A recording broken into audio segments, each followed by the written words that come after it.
All right, let's look now at the successful deprogramming of a MAGA Trumpist through the show, and then my completely failed attempt to actually have a substantive discussion with a MAGA guy on Instagram. Two very different outcomes here.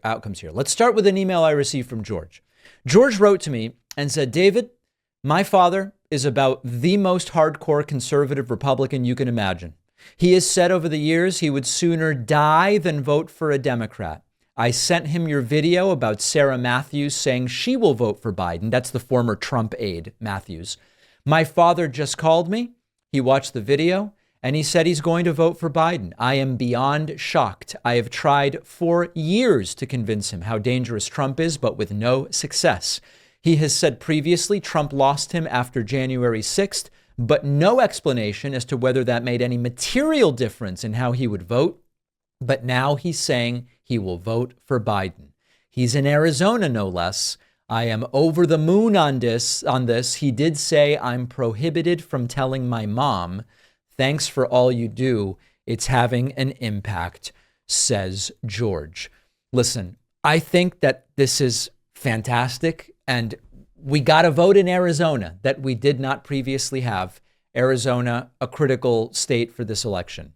At the same time, sending people my videos and hoping some small portion of them end up changing their mind and not voting for Trump, it's not a good strategy for winning elections. And so this is the perfect prototypical example of what I've been saying for a long time, which is at a retail level, if there are individual loved ones you are in touch with, if there is a rift in a relationship with a parent or a child or a cousin or a coworker, engage in whatever sort of retail one-on-one politics may be useful to you or makes you feel like you're attempting to influence change. And this is a great example. Hey, Dad, listen, here's a video.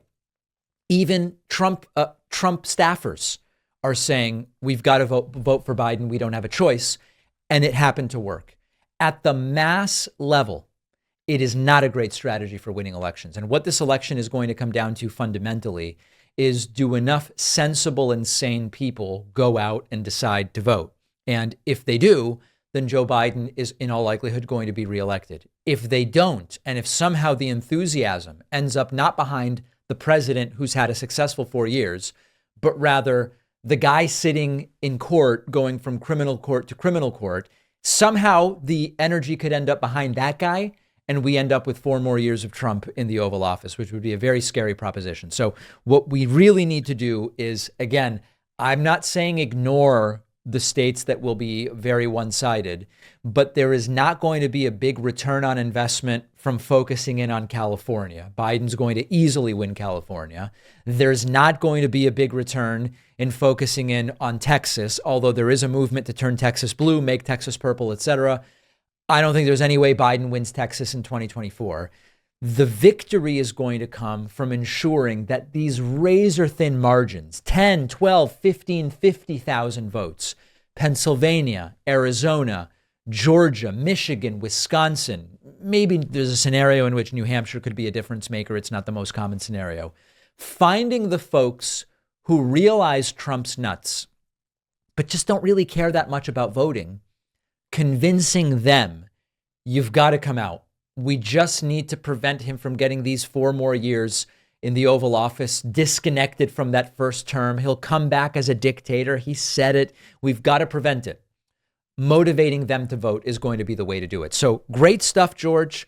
We got one in Arizona. Let's now talk about another conversation with a MAGA that did not go particularly well. It is time to start thinking like voters and to make sure that kids understand the importance of voting, how it works, registering, ballot initiatives, because so many kids just have no idea.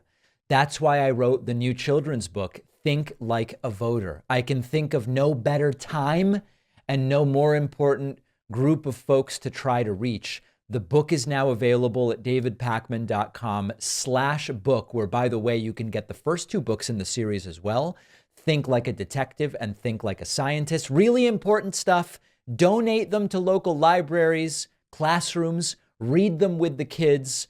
davidpakman.com/book.